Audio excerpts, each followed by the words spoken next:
Today we are looking at a super off-meta pick, Lethality Trundle in top lane. The build is nuts, with some completely new items for Trundle that let him dash into the backline and one-shot squishy champions. And even Trundle top is relatively unpopular compared to jungle. So why Lethality Trundle? Well, I was streaming off-meta solo queue as I always do, testing out picks from our videos. But one game, the enemy had a slightly stronger off-meta pick than mine. He played Hail of Blades, full damage Trundle with Ignite.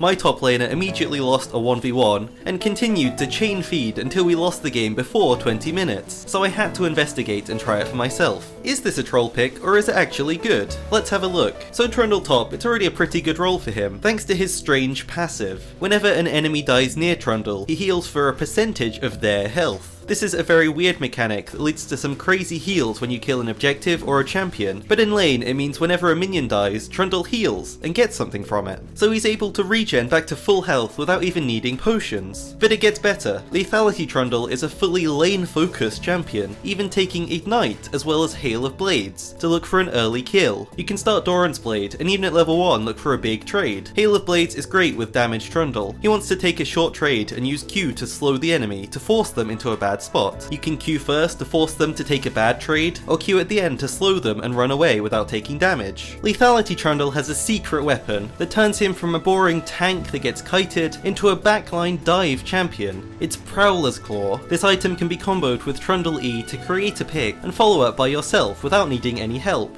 Trundle dashes right on top of them and uses Hail of Blades to destroy the squishy enemy. With the new teleport changes coming soon that make it awful before 14 minutes for roaming, we're moving into a lane focus meta, so Ignite champions like Lethality Trundle will only get stronger. Let's take a look at all the pros of this build. The biggest one is your early laning. With Hail of Blades and Ignite, you win almost every 1v1 as long as you can reach the enemy, so your Q is vital. It slows them and steals their attack damage. With normal Trundle, this evens up your damage so you can trade better, but on full damage Trundle, it makes your advantage even bigger, so the trades are always good. But once Lethality Trundle gets some items, everything changes. Trundle's biggest problem is not being able to beat carries 1v1, which leads to him getting kited and killed. But Lethality Trundle buys Prowler's Claw, and so once he pillars an enemy to slow them, he can always get right on top of them to slow them again with Q, and burst them with Hail of Blades. Even 3 auto attacks and a Q is usually enough to get a kill, but your ult is there in case you need some extra undodgeable damage.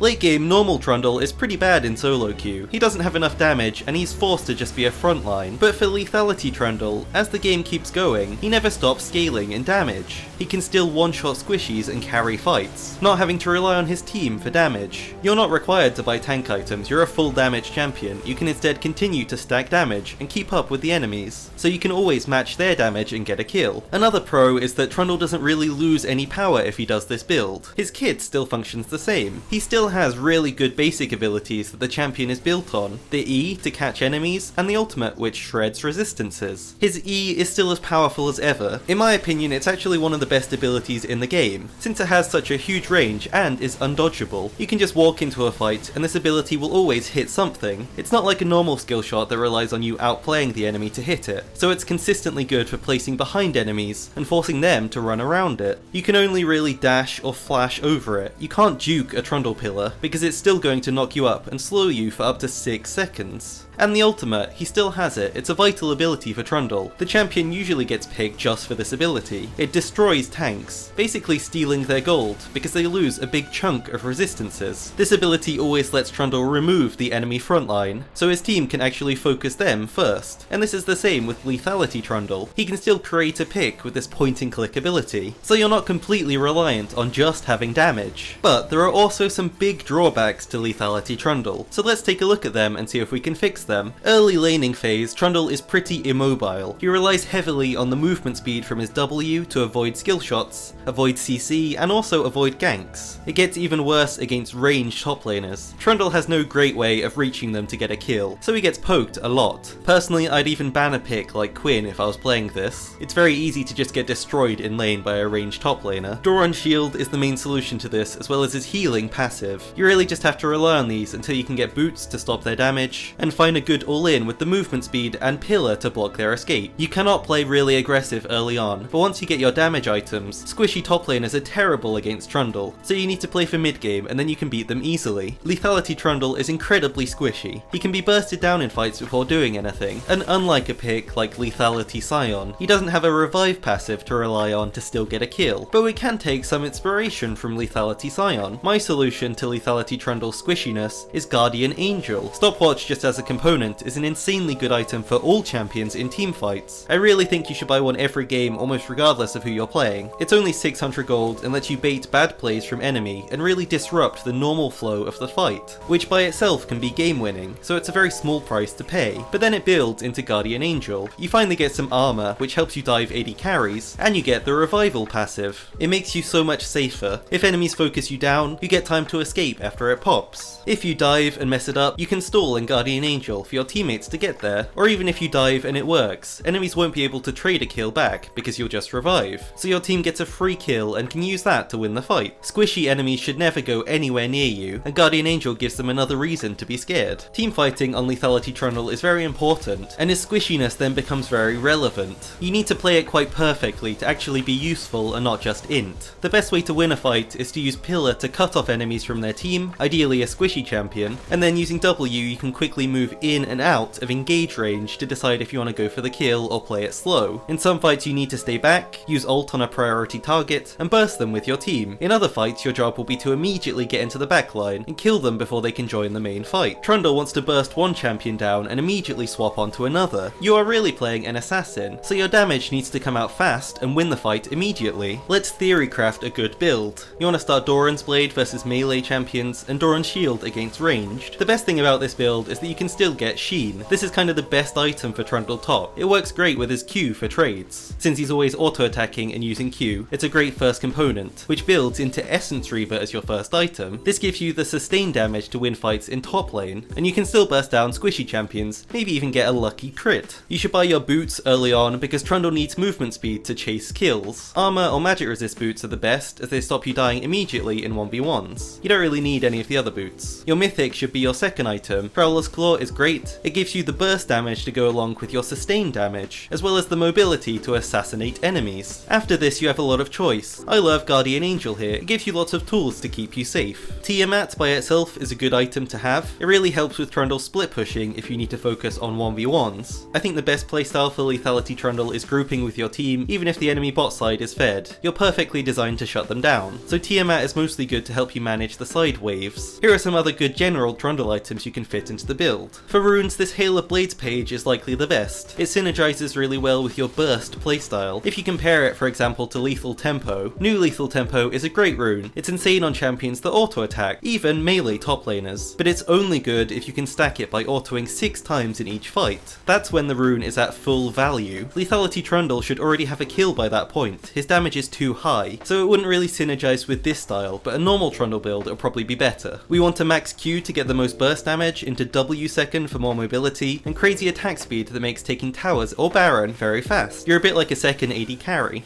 In conclusion, is it good or bad? Let's give it a rating. As someone who's analysed over 50 off-meta builds thoroughly on YouTube, in my opinion, this is a great solo queue stomping build. It has everything you need to win lane, which is the most important thing to do in solo queue. It also has playmaking and CC with Pillar, so you can be the one who decides when a fight starts. Again, that's great for solo queue. And finally, it has enough damage for you to one-shot multiple important targets to win fights by yourself. You don't need to rely on anyone else to win with full damage Trundle. The LP is dependent on how well you execute it, and top lane is the perfect place to be alone. Since it's such an aggressive and carry-oriented pick, but still has very high risk, my rating for this build is a 7 out of 10. It's good for winning games, but it's also pretty good for losing games by yourself. If you have any off-meta picks you want me to theorycraft, leave a comment below, and I'll test it out, maybe even make a video about it. If you like this kind of theory crafting off-meta video about a new pick, let me know and it can be a new series for the channel. Thanks so much for watching.